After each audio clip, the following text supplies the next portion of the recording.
Pareces una madre que acaba de dejar a los niños en la escuela, no una boxeadora profesional. El aire está cargado de ozono, sudor rancio y cerveza derramada. Las luces del MGM Grand no brillan, cortan, diseñadas para exponer toda debilidad y cicatriz bajo su fulgor cruel. El rugido de las gradas no es de apoyo, es una mofa gigante que rebota en los tímpanos de la única persona que, a ojos de todos, no debería estar aquí. La cuenta regresiva del anunciador es un tic-tac en la garganta del destino. Faltan 10 segundos exactos para que su vida cambie o se rompa de manera irreparable. Ella ni siquiera puede sentir las cuerdas de terciopelo rojo a su espalda, porque la presión invisible de 2 continentes sobre sus hombros ha cortado toda sensación táctil bajo la piel. Hay una certeza glacial en el ambiente que se filtra desde la primera fila. El espectáculo ya ha terminado antes de empezar. Solo queda el trámite humillante. Nadie apostó un centavo serio por la forastera, la intrusa con el físico de una contadora pública. 10 segundos y la historia se va a escribir sobre la lona con su sangre. Al otro lado del cuadrado de masilla y lona, en el rojo de la confianza absoluta, Sabine Korshunov, la dama de acero, baila con ligeros rebotes como si estuviera esperando un vehículo de aplicación. Su rostro rubio, cincelado por la arrogancia, es un monumento a la superioridad europea, una burla viva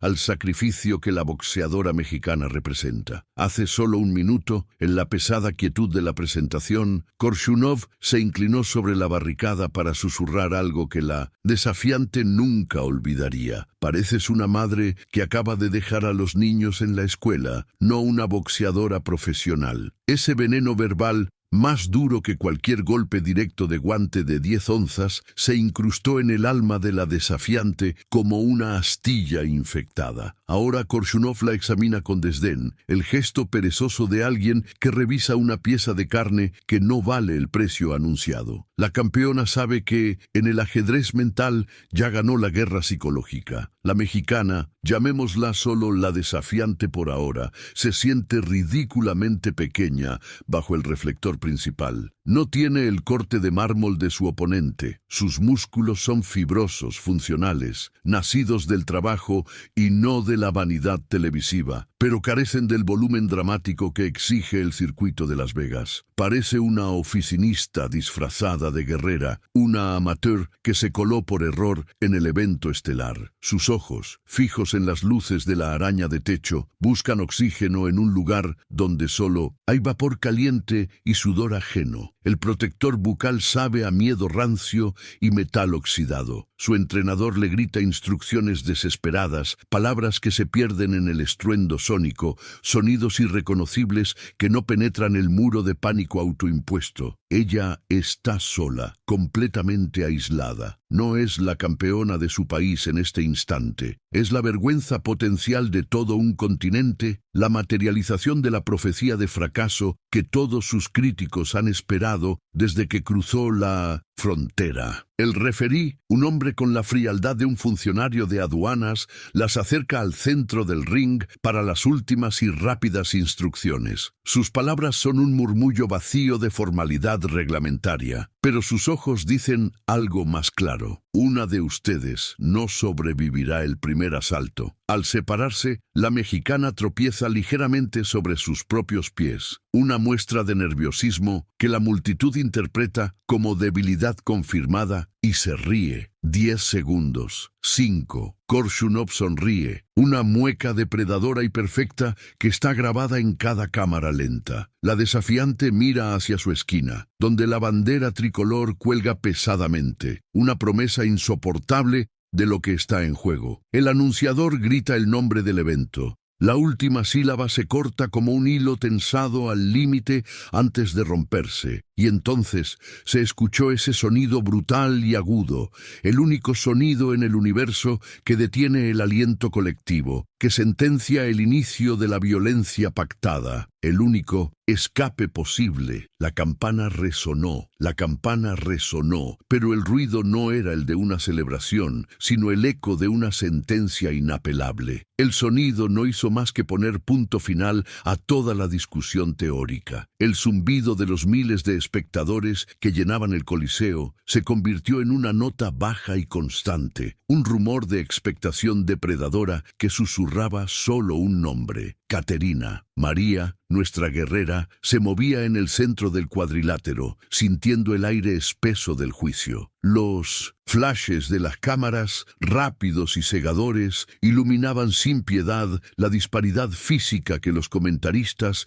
habían diseccionado hasta la náusea. Ella no era la favorita, y el mundo entero lo sabía. Su mirada firme, aunque cargada con el peso de una nación que temía otra decepción, se clavó en la esquina opuesta, donde la campeona europea ya esbozaba una sonrisa de suficiencia. Este no era un combate de boxeo en igualdad de condiciones. Era una ejecución programada, transmitida en alta definición. Los números, esas cifras implacables que despojan al deporte de toda poesía y romanticismo, eran el arma más letal de Caterina. 22 victorias profesionales, 0 derrotas, 18 de esas victorias conseguidas por la vía del knockout, una proporción aterradora que la situaba ya en la élite histórica de su peso. Los expertos del otro lado del Atlántico no se andaban con rodeos ni con falsa cortesía. El 87% de las apuestas cerraban abrumadoramente a favor de la europea. Una victoria cómoda, quizás un TKO en el cuarto o quinto round, sentenció sin dudar el gurú de boxeo de Londres, su voz amplificada por los altavoces del estadio, un insulto sutil transmitido en la lengua franca del pugilismo global. A María se le había concedido una probabilidad de supervivencia, pero la idea de una victoria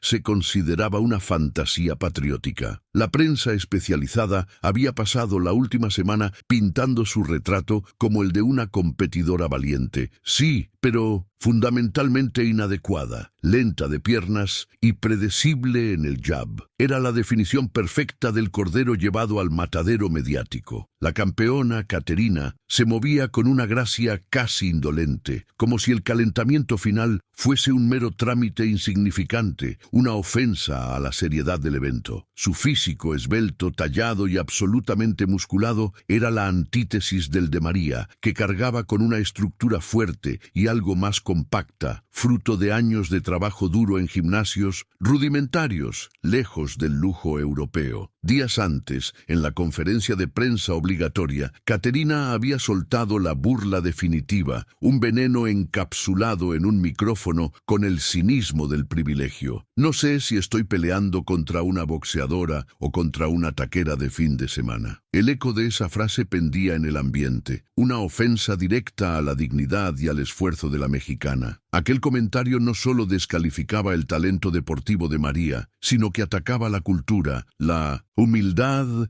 y la perseverancia de su origen. Era una declaración de guerra de clases, vestida de arrogancia deportiva. En el rincón mexicano, a diferencia del bullicio en la otra esquina, no había gritos histriónicos ni arengas vacías, solo la quietud tensa de su entrenador, el jefe, cuyos ojos reflejaban una furia contenida, una rabia que se había gestado desde el momento en que Caterina se atrevió a menospreciar a su protegida. María inhaló profundamente el penetrante olor a linimento y sudor que definía su vida, sintiendo el peso de los millones de compatriotas que observaban en silencio, no esperando una victoria milagrosa, sino al menos una defensa innegablemente digna de su nombre. La indignación era palpable, silenciosa, profunda, arraigada en el orgullo más herido. Sabían que este combate era mucho más que un título mundial. Era la oportunidad desesperada de refutar la narrativa de superioridad que siempre buscaba minimizar el espíritu luchador del subcontinente. Este era el momento decisivo para transformar el desprecio ajeno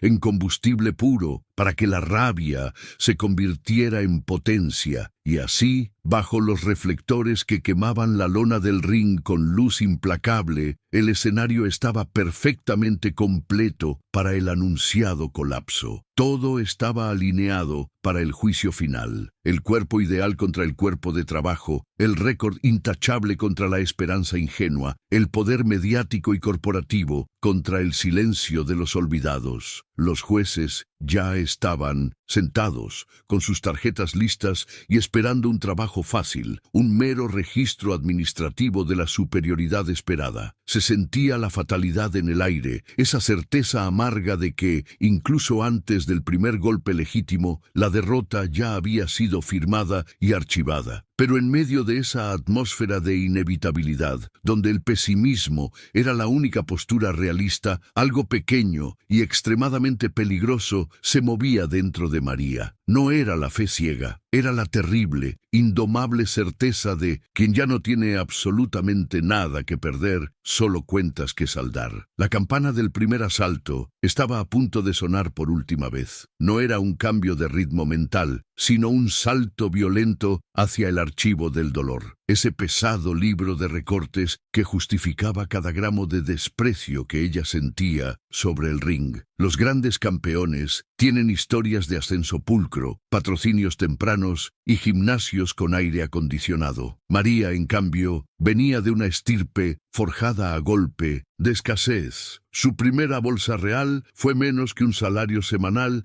y sus primeros asaltos profesionales fueron pactados en mercados improvisados donde la paga se daba en efectivo y en billetes arrugados. Ella no conocía la pureza del deporte de élite, solo el sudor denso y la sensación de que cada victoria, por pequeña que fuera, le era robada 2 veces, una por la vida y otra por los promotores. Esa disparidad de origen era el primer clavo en el ataúd que los europeos ya habían preparado para ella, listos para confirmar que la cuna dicta el destino. El gimnasio de María no era un centro deportivo, era un horno de ladrillo sin ventilación adecuada, donde el olor a caucho viejo y el incienso barato se mezclaban con el ácido del sudor. Mientras su rival europea entrenaba con monitores cardíacos y dietistas especializados, María golpeaba un saco que había sido remendado con cinta aislante 70 veces, bajo la supervisión de un entrenador que se comunicaba más con la mirada que con la ciencia deportiva. Este déficit logístico era su marca de nacimiento. Su técnica no era de libro, sino de calle, reactiva, inesperada, basada en la supervivencia a corta distancia. Cada uno de sus movimientos,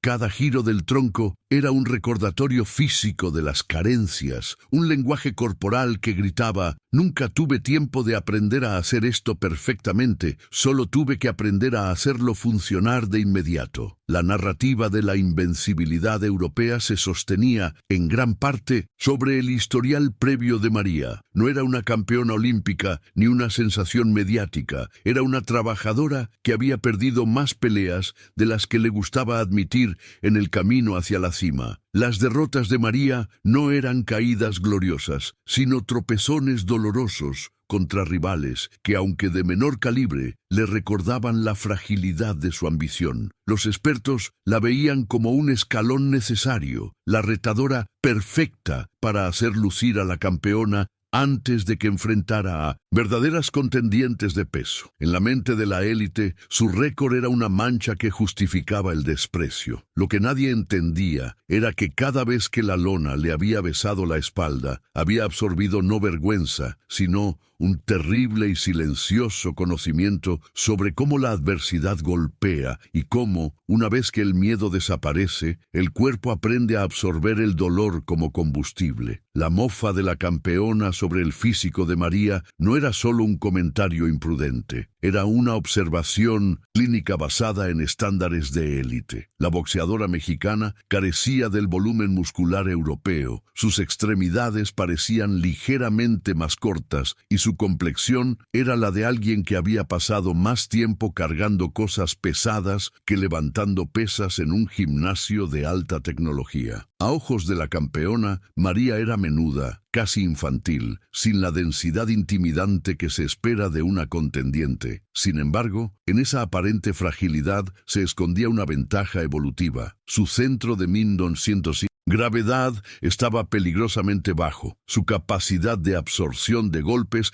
era antinatural y su movimiento era impredecible, no porque fuera genial, sino porque era irregular. María era un blanco pequeño y escurridizo que, en lugar de intimidar con la fuerza bruta, se movía como un fantasma esperando el momento exacto para materializar su puño. Estar allí, en ese coliseo climatizado bajo los reflectores de la cadena de pago, había costado más que años de sacrificio físico. Había costado la fe de su comunidad. El viaje a Europa se había financiado con préstamos personales, con la venta de activos familiares y con la promesa solemne de que este dinero, el premio o la bolsa, devolvería la dignidad a su barrio. Esta pelea no era solo un evento deportivo, era una apuesta a vida o muerte contra la ruina económica. Si perdía, no solo perdía el título, sino que arrastraba a docenas de personas a la quiebra. Esta presión insoportable, esta deuda visible y palpable, era la razón por la que sus ojos ardían con una intensidad que la campeona confundió con fanatismo. María no estaba peleando por gloria, sino por la supervivencia de su gente, lo que la hacía infinitamente más peligrosa. Su esquina, compuesta únicamente por su viejo entrenador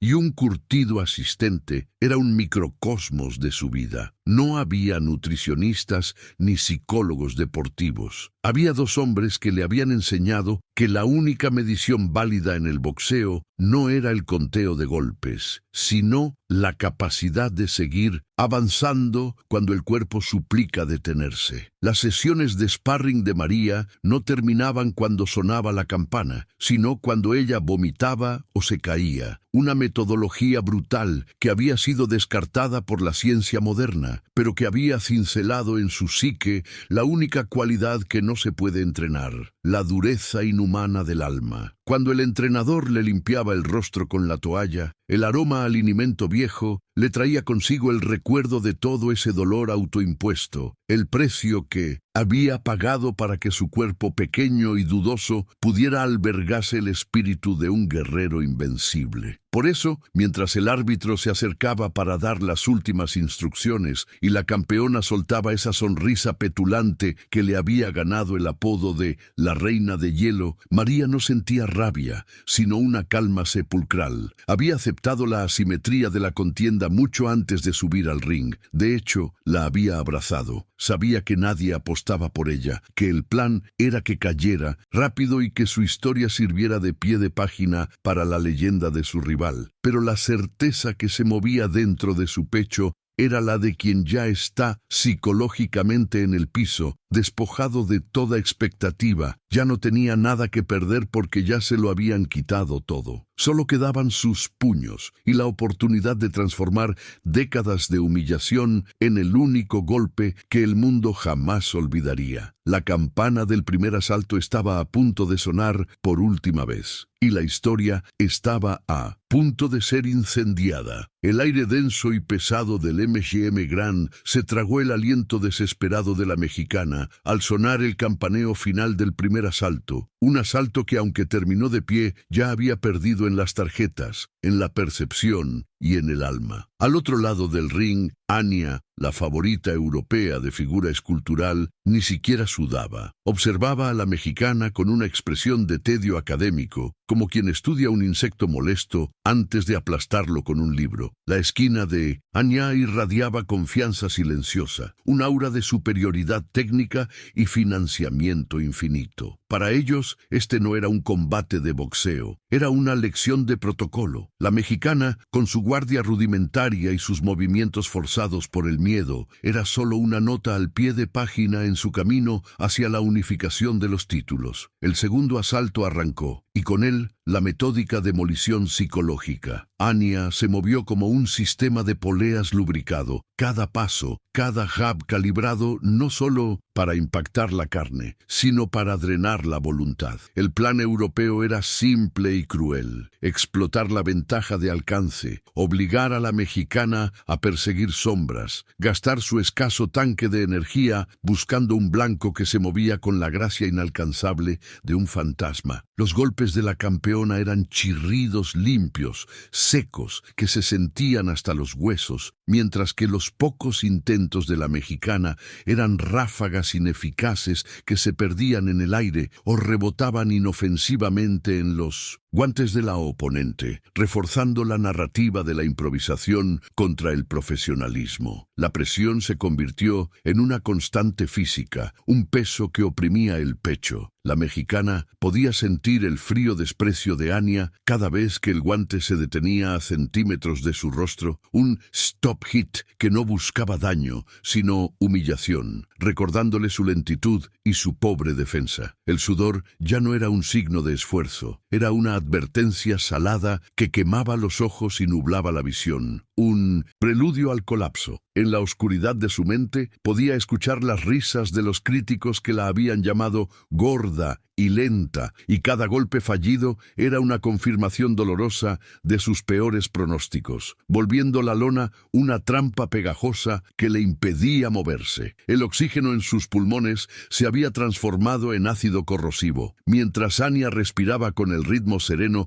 de una atleta de élite, la mexicana jadeaba, el aire silbando por su boca abierta, un sonido feo y primitivo que era audible incluso sobre el rugido moderado pero expectante del público. Era la diferencia entre el motor V8 de precisión alemana y un motor diésel forzado a correr una carrera de Fórmula 1. La fatiga no era solo muscular, era una agonía neuronal, un cortocircuito constante que le decía a sus piernas que se detuvieran, que esta paliza no valía la pena, que el honor ya estaba perdido mucho antes de subir al cuadrilátero. Y no era solo Anya. En los asaltos que siguieron, el tercero, el cuarto, las otras contendientes europeas, figuras estilizadas de Rusia, de Alemania, mostraron también su perfección técnica. El torneo entero se desarrollaba como un escaparate de la élite, una demostración de poder continental donde la mexicana era apenas el maniquí de prueba. Era una máquina de moler carne y sueños. La invisibilidad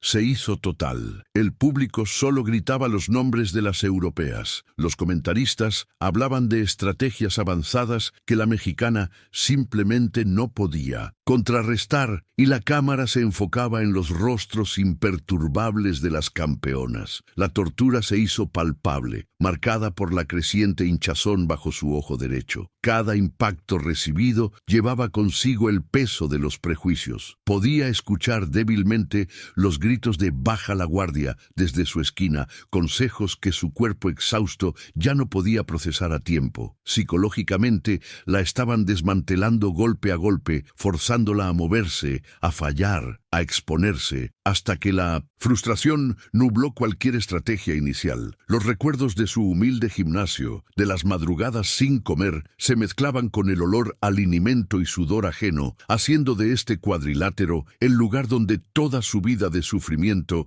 se estaba condensando en una derrota anunciada. A mitad del cuarto asalto, el árbitro hizo un gesto de preocupación fugaz, pero rápido. Era un mero formalismo. Las tarjetas de los jueces, si fueran transparentes, mostrarían un abismo insuperable. 40-36, 40-36, 40-36. Ella estaba perdiendo cada minuto del combate, no por errores garrafales, sino por la superioridad consistente, el volumen de golpes aterrizados y la defensa impenetrable. La desesperanza se filtraba en cada resquicio de su voluntad, un veneno lento y paralizante. Sabía que sus golpes eran puramente simbólicos ahora, tenían el peso de una pluma contra la armadura de la favorita. La narrativa ya no era "podría ganar", era solo "cuánto tiempo aguantará". Cada paso hacia adelante era un acto de pura rebeldía contra la lógica y contra su propio cuerpo. El dolor de las costillas magulladas, cortesía de un gancho disciplinado en el tercero, era un martilleo constante que solo se incrementaba al respirar. En esos segundos, robados entre el castigo, se obligó a no mirar las luces brillantes, sino a recordar la promesa a su madre, el rostro de su gente en la pobreza. Esa memoria, esa responsabilidad impuesta, era el único cinturón de seguridad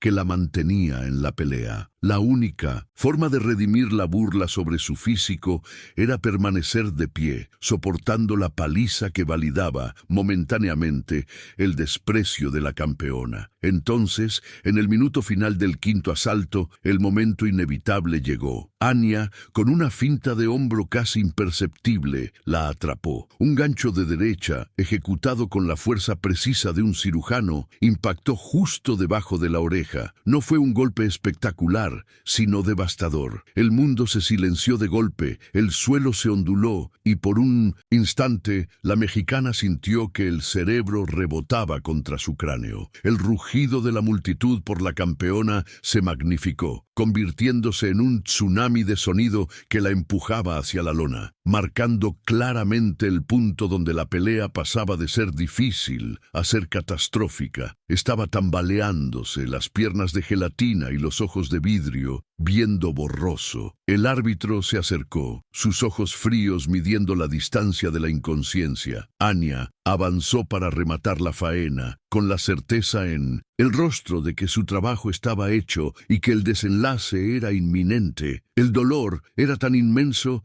que casi se convertía en una anestesia, pero justo cuando todos esperaban el colapso, cuando la humillación estaba a un solo golpe de ser finalizada, la mexicana encontró un vestigio de su orgullo ancestral. No era técnica, no era fuerza, era terquedad. Levantó la guardia de forma instintiva, apretó los dientes ensangrentados y se negó a ofrecerle a la campeona la satisfacción de verla caer rendida. La campeona, aturdida por la negativa de la mexicana a colapsar, intensificó la presión. Sus golpes ya no eran solo técnicos, llevaban ahora una carga de frustración personal. Los jabs se convirtieron en martillos que buscaban no solo la mandíbula, sino el alma de la retadora. El impacto resonaba en la cabeza de la mexicana como el eco vacío de un pozo, y por un microsegundo sintió el dulce alivio que el desmayo prometía. Pero en ese mismo instante, cuando el mundo se inclinaba peligrosamente hacia el negro, la terquedad que la mantenía en pie se transformó en una claridad despiadada. Cerró los ojos por un instante y el rugido del público se silenció, reemplazado por una imagen nítida que no era la lona de Las Vegas, sino el rostro ajado y cansado de su madre en el barrio, y supo que, a diferencia de su oponente, ella no estaba peleando por un cinturón de oro, sino por el derecho a respirar mañana. El dolor físico se convirtió en la moneda de cambio de una deuda mucho más grande que el peso del campeonato. Cada golpe que lograba absorber, cada centímetro que se negaba a ceder, representaba una semana más de oxígeno financiero para su familia. La mexicana ya no veía los guantes rojos de la campeona, sino la notificación de desalojo que había llegado justo antes de tomar el vuelo, la urgente necesidad de la operación de su hermana menor y las promesas que había jurado cumplir sobre la tumba de su padre. Larson la estaba golpeando con acero,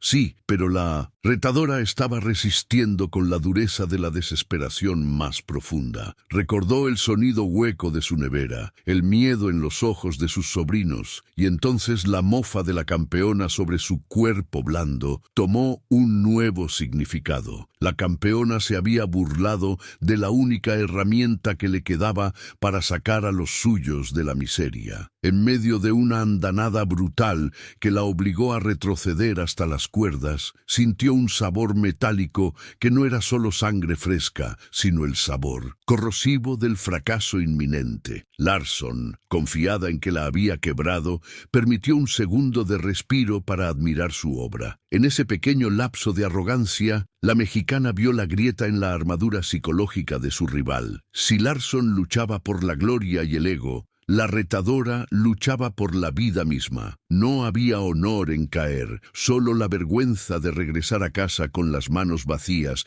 y la certeza de que el sacrificio de estos meses de entrenamiento, de hambre y de ausencia habría sido inútil. El dolor era el recordatorio de su contrato inquebrantable. Solo había una manera de salir de este cuadrilátero, y era victoriosa. Impulsada por esta rabia helada que nada tenía que ver con el nacionalismo o el aplauso, la mexicana soltó un gancho débil, desordenado, pero cargado de un peso específico que desconcertó a la europea. No era el puño de una boxeadora, era el último aliento de alguien que se ahoga. El golpe aterrizó en el costado de Larsson, quien ni siquiera se inmutó en fuerza, pero sí por la implacable voluntad detrás de él. El público, que había estado en un silencio sepulcral preparándose para el knockout, soltó un rugido de sorpresa al ver ese atisbo de respuesta. La campeona entrecerró los ojos con molestia. Era como intentar apagar un incendio forestal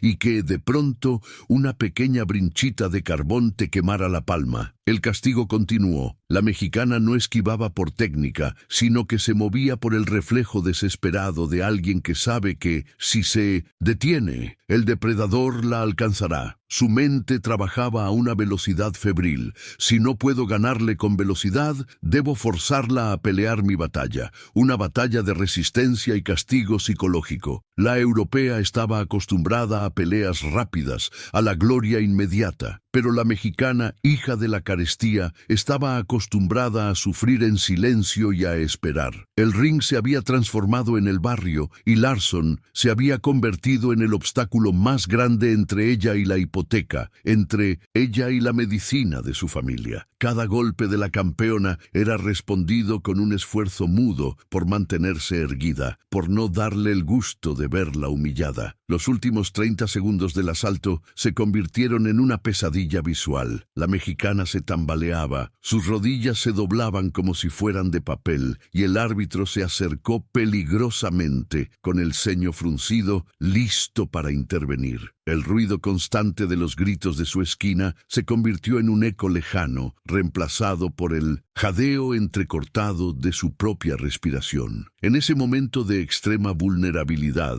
no pensó en su entrenador ni en la bandera tricolor que ondeaba en las gradas. Pensó solo en el rostro de su hija pequeña, preguntándole por qué tardó tanto en volver a casa. Ese pensamiento, simple y vital, fue el ancla que la detuvo justo antes de tocar la lona. Era imposible caer, pues su cuerpo ya no le pertenecía. Era una herramienta rentada para garantizar el futuro de los que amaba. El gong final del asalto resonó como un disparo de gracia. La campeona, agotada por el esfuerzo de intentar derribar a un fantasma, se alejó con un gesto de impaciencia. La mexicana, con un hilo de sangre cayéndole por la sien y la nariz, no se dirigió a su esquina inmediatamente. Se quedó plantada en el centro del ring, inhalando con dificultad, con los ojos hinchados fijos en Larsson. Había sobrevivido al embate más brutal y en ese instante de tregua, la motivación interna había quedado firmemente establecida. Esta no era una pelea deportiva, era una guerra de clases, una batalla por la dignidad humana, y mientras Larsson sonreía arrogantemente esperando el descanso, la mexicana había tomado una decisión. La burla sobre su cuerpo le había dado la única razón que necesitaba para no solo resistir, sino para desmantelar, golpe a golpe, la soberbia de la campeona. Es una batalla por la dignidad humana, y mientras Larsson sonreía arrogantemente esperando el descanso, la mexicana había tomado una decisión. La burla sobre su cuerpo le había dado la única razón que necesitaba para no solo resistir, sino para desmantelar, golpe a golpe, la soberbia de la campeona. La transformación era eléctrica e inmediata. De pronto, los pies que antes se movían con cautela ahora se anclaban al suelo, pivotando con la seguridad de quien conoce cada centímetro de su eje. Ya no era una pelea de reacción, sino de imposición. La defensa compacta se había convertido en un trampolín. El rostro de la mexicana, antes una máscara de concentración tensa, ahora ardía con un fuego frío, casi ritual. Ella había permitido el castigo inicial, absorbido el veneno de la arrogancia de Larson, y ahora, en el centro del cuadrilátero, el cazador se convertía en presa. Los comentaristas, hasta hace poco hablando de una derrota inminente, guardaron silencio, tratando de descifrar el nuevo lenguaje corporal que emergía del rincón latino. La campeona europea había basado toda su estrategia y su desdén en la apariencia física de su retadora. Se había enfocado en la supuesta suavidad de los costados, en la falta de definición abdominal que gritaba a los medios una preparación insuficiente. Pero lo que Larson y su equipo ignoraron era la densidad. La mexicana no había sacrificado la potencia por la estética. Su entrenamiento había sido diseñado para acumular masa muscular específica en el tronco, que servía no para lucir en la pasarela, sino para absorber el castigo sin fracturarse y para generar torque en las distancias cortas, allí donde la campeona creía ser intocable. El peso que tanto se había mofado Larson no era grasa, era un chaleco muscular protector, una armadura forjada en gimnasios humildes, lista para enfrentarse a la precisión quirúrgica de la escuela europea. Era la fuerza bruta de la tierra contra la ligereza engañosa del aire. Este cuerpo, objeto de burla, era el producto de un sacrificio invisible a los ojos de la prensa europea, que solo veía el saldo de la báscula. Nadie cubrió las madrugadas gélidas en las alturas de la sierra, donde el aire delgado obligaba a los pulmones a maximizar cada gota de oxígeno. Larson entrenaba en resorts de lujo frente al mar, la mexicana en la altura, donde cada sesión era una pelea contra la gravedad y la escasez. Esos meses de disciplina estoica, comiendo lo necesario, levantando pesos obsoletos y corriendo kilómetros cuando el mundo dormía, no solo habían fortalecido los músculos, sino el escudo mental. Cada paso que daba la mexicana ahora llevaba el peso de su historia, de su gente, y de la convicción férrea de que el corazón y la técnica construida con sudor valen más que cualquier línea perfecta del cuerpo. Desde la guardia baja, la mexicana ejecutaba ahora una serie de movimientos de cabeza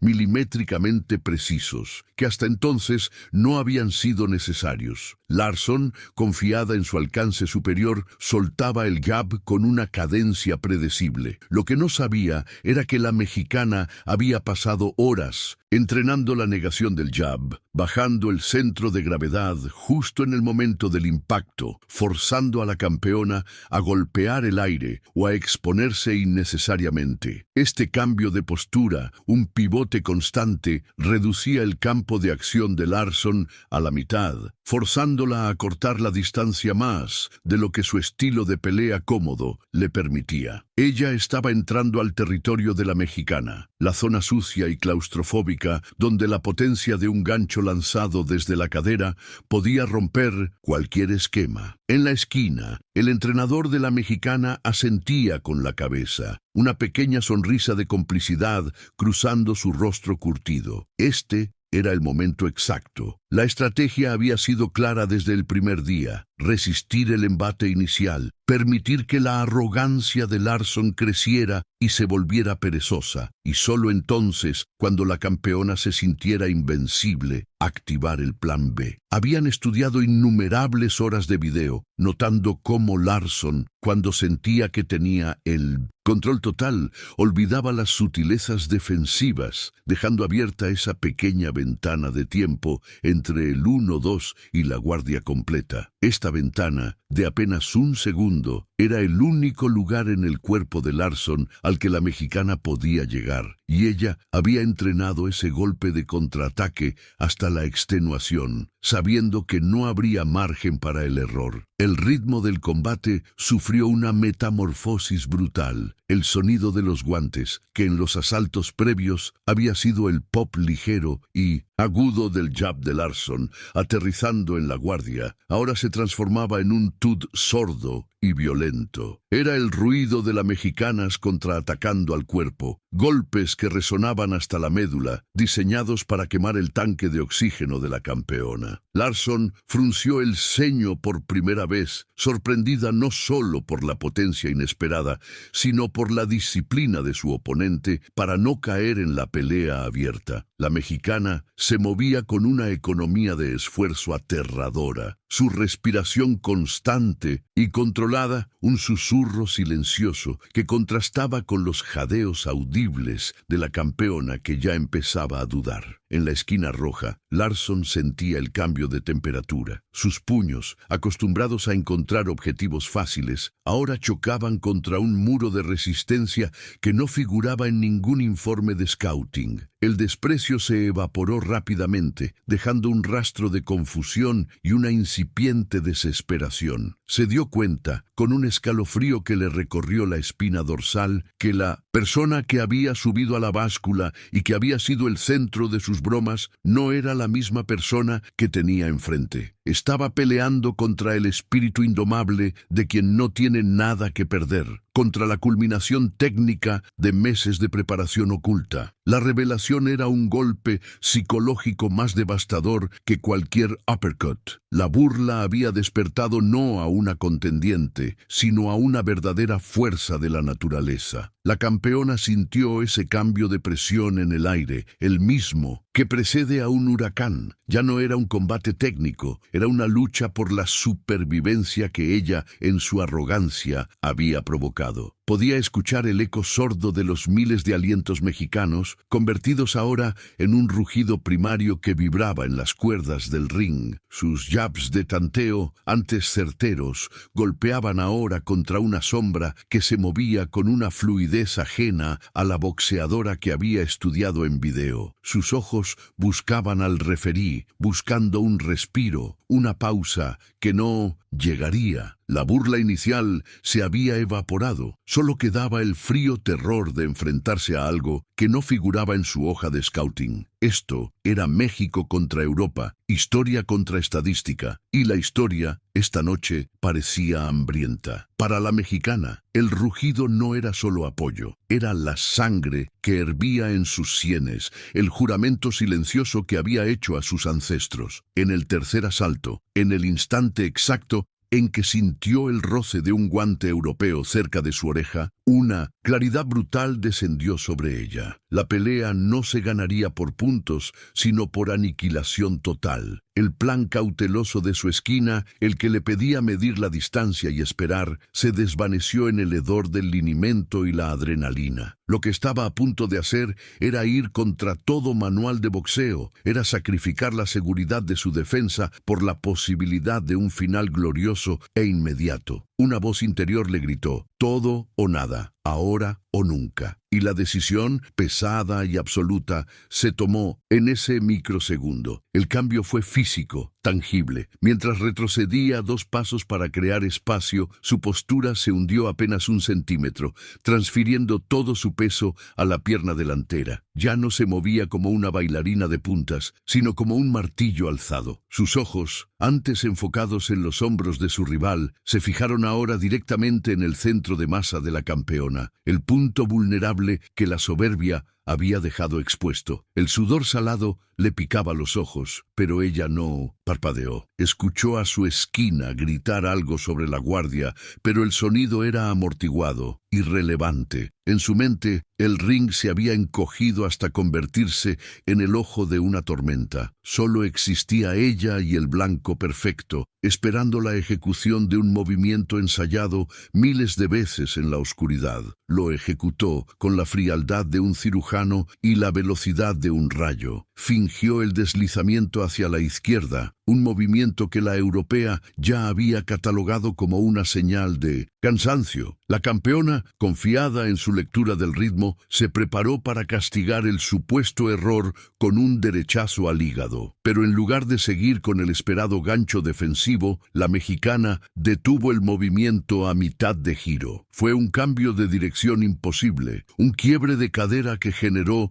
una potencia descomunal. En vez de proteger, se abrió, invitando al golpe y aceptando el riesgo de ser noqueada, solo para poder liberar el golpe secreto, la carta guardada bajo 7 llaves, que la haría trascender la burla. El tiempo pareció congelarse en la violenta danza del riesgo. La campeona vio el engaño demasiado tarde, en el microsegundo en que su puño derecho se comprometió con el aire donde debería haber estado el cuerpo de su rival. La mexicana ya estaba lanzada en la trayectoria opuesta. Había cruzado el Rubicón del combate. Ya no había vuelta atrás para ninguna de las dos. Este era el momento que definiría el legado. El aire entre ambas se cargó con el zumbido de la energía cinética acumulada. La mexicana había roto la distancia de seguridad. Había intercambiado la lógica por la fe ciega en su propio poder, dejando su mentón completamente expuesto al contraataque. Pero no importaba. Lo que venía ahora no era un golpe, era la liberación acumulada de toda una vida de desprecio. Y el blanco estaba allí, inmovilizado por la sorpresa y el error táctico fatal. El golpe no fue un knockout limpio de película, sino el martillazo brutal del destino que encontró su ancla justo en el centro del huracán táctico. La campeona sintió la detonación no solo en la mandíbula, sino en la base del cráneo, y por un instante, el rugido de la multitud se ahogó en un silencio blanco, un vacío donde solo existía el zumbido de la incredulidad. La fuerza del impacto la giró ligeramente, exponiendo su cuerpo al torrente que se avecinaba. Fue el error de arrogancia más caro que jamás pagaría, un desliz de medio segundo que abrió una fisura en el tiempo. La mexicana, con los ojos inyectados en sangre, vio esa fisura y supo que era el punto de no retorno. No había más estrategia, solo una necesidad visceral de acabar con la burla que había durado demasiado tiempo. El ataque subsecuente fue menos una ráfaga de boxeo técnico y más una estampida de venganza pura. No dio un paso atrás. 2 ganchos al cuerpo, bajos y crueles, robaron el oxígeno restante de la europea, seguidos de un uppercut corto que la hizo tambalear hacia las cuerdas. El sonido de los guantes en el cuero ya no era el snap seco de la técnica, sino un tud húmedo y pesado, señal de daño profundo. La campeona se vio atrapada en la esquina,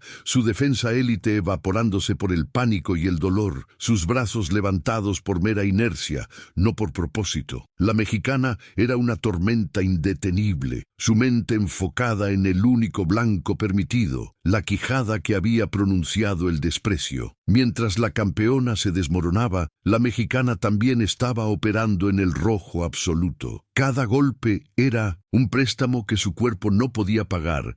Sus pulmones ardían como carbón vivo y el ácido láctico inundaba sus músculos, gritando por la pausa. Pero la pausa era la muerte. La adrenalina, el resentimiento y el clamor colectivo actuaron como un bypass temporal del dolor físico. En ese momento no era una persona, era la encarnación de la voluntad de un pueblo. Si se detenía, si dudaba un instante, la lógica se restablecería y la campeona se recompondría. Esta era la escalada final y no se podía permitir resbalar. Desde la esquina europea, el caos era palpable. Los gritos de «¡Muévete, sal de allí!» se mezclaban con la incapacidad de la campeona para obedecer. Su entrenador, un hombre que jamás había dudado de su estrategia, estaba pálido, gesticulando desesperadamente, sabiendo que el árbitro estaba a solo un impacto de detener la contienda. El rostro de la campeona estaba cubierto en una mezcla de sudor, agua y ahora claramente un hilo de sangre que brotaba de su nariz, pintando un mapa de vulnerabilidad sobre su piel perfecta. El destino del combate ya no estaba en sus manos, sino en el juicio frío y clínico del tercer hombre en el ring.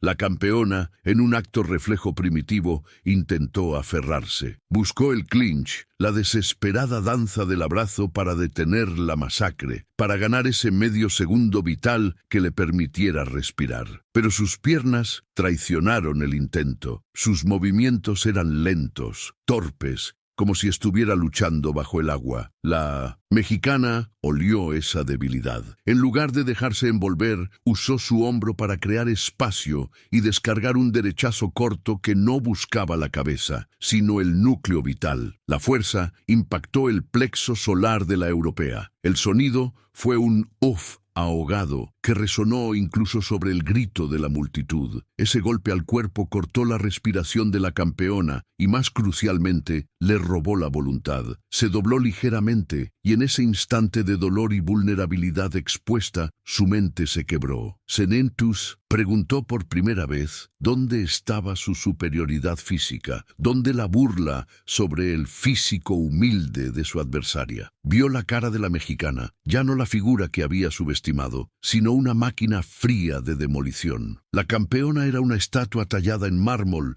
inmovilizada por el miedo y el agotamiento, mientras los golpes seguían llegando, metódicos y punitivos. El olor a sudor rancio, al linimento y a la salinidad metálica de la sangre se convirtió en el aire que respiraban. Para la mexicana, el olor era combustible. Para la campeona, era la confirmación de su inminente derrota. Sentía sus guantes resbalar sobre el rostro congestionado de su rival, notando cómo la piel estaba blanda e hinchada, perdiendo la tensión. El castigo era tan severo que su propia visión se llenó de manchas negras, pero sabía que no podía detenerse a dudar si su oponente caería. Tenía que forzar la caída. Tenía que quitarle la opción de la supervivencia. La europea intentó pivotar, un movimiento de manual que había practicado miles de veces, pero sus tobillos cedieron. Sus rodillas vibraban de manera incontrolable, ese temblor espasmódico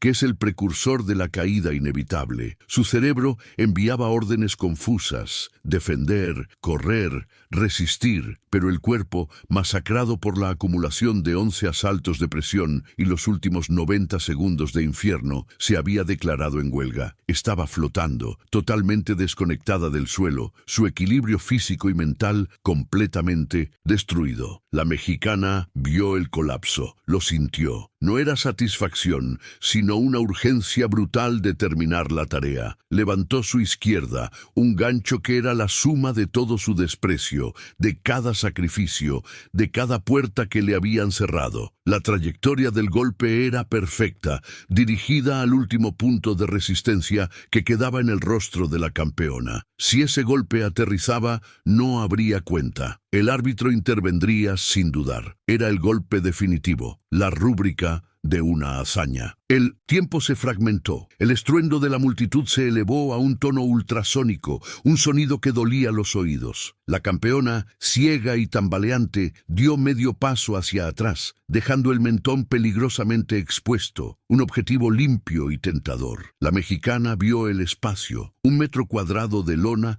que se sentía como el universo entero. Cargó el hombro, el puño listo para la liberación final. No importaba si caía con ella por la inercia, solo importaba que la lógica, por fin, se invirtiera. La mano derecha se disparó. No fue la velocidad lo que aterró a la campeona, sino la fría inevitabilidad con la que el guante se acercaba. Por un instante, justo antes del impacto final, sus ojos se cruzaron. La campeona no vio triunfo en el rostro de la mexicana, sino el rostro de la historia que se reescribía a punta de puñetazos. El mundo se detuvo, aguardando el sonido que anunciaría el cambio de guardia, el golpe que coronaría la insurrección. El impacto no fue seco, sino un trueno húmedo que resonó en el cráneo como la campana final del destino. La mandíbula de la europea se desencajó primero por la sorpresa y luego por la fuerza implacable de la rabia contenida. Su cuerpo, erguido por la arrogancia hasta el último segundo, se convirtió en una masa inerte y pesada, desmoronándose en cámara lenta. Se fue hacia atrás, no como quien tropieza, sino como un monumento que ha sido dinamitado desde su base, cayendo sobre las cuerdas y luego rodando sobre la lona. El rugido de la multitud, que había esperado contenida durante 12 asaltos, se congeló en el aire, transformado en un jadeo colectivo. Durante una fracción de segundo, solo existió el olor metálico a sudor, la luz violenta sobre el caído y un silencio tan profundo que parecía absorber el sonido del propio corazón del estadio. El árbitro, un hombre de rutina y protocolo, se olvidó de ambos por un instante, mirando la escena con la misma incredulidad que los miles de ojos. Solo cuando la mexicana se alejó hacia su esquina, con los guantes aún levantados en pose de guerrera, reaccionó, iniciando la cuenta fatídica. 1, 2, 3. Cada número era un clavo en el ataúd de la vieja guardia. La campeona intentó moverse, arrastrándose sin gracia, pero su mente y su cuerpo ya habían disociado. Esa era la rendición física que su orgullo jamás habría permitido. Mientras la cuenta llegaba a 8, la mexicana, de pronto, bajó sus puños y se cubrió el rostro con las manos enguantadas. No era un grito de victoria, sino el silencio de quien acaba de derribar un muro que le dijeron que era inexpugnable, comprendiendo por primera vez el peso y la magnitud de lo que acababa de lograr. 10. En ese instante, el mundo dejó de ser el que había sido solo segundos antes. La lona se transformó en un santuario y el silencio se rompió con el estallido sónico de una nación. Fue un rugido que superó el sonido de la campana final, un clamor patriótico y eufórico que borró de golpe toda la burla, toda la duda y todo el condescendiente desprecio que se había sembrado sobre la pequeña mexicana. El entrenador, ignorando el protocolo, saltó al ring y la alzó, una bandera viviente en medio del caos. Se acabó el discurso sobre su físico, sobre su estatura, sobre su origen humilde o su falta de linaje europeo. La narrativa inicial, la que la había rebajado a simple carne de cañón, se había quemado en el fuego de un solo golpe demoledor. Y entonces el estruendo se retiró. No hubo música triunfal inmediata, solo un silencio áspero y denso que cubrió el pabellón, como la manta de polvo después de una explosión. Lo que quedó en el aire no fue la euforia de un knockout, sino la resonancia de un principio que acababa de ser reescrito. Las estadísticas, las proyecciones y los comentarios despectivos se hicieron ceniza fría en la boca de quienes los pronunciaron. La mexicana humilde, la que debía fallar por diseño, había destrozado un dogma con los puños, probando que el linaje o la geografía no dictan la voluntad. El resultado final no era un cinturón en la cintura, era la confirmación brutal de que, en ese ring cuadrado y solitario, la justicia poética del esfuerzo siempre pesaría más que cualquier prejuicio europeo.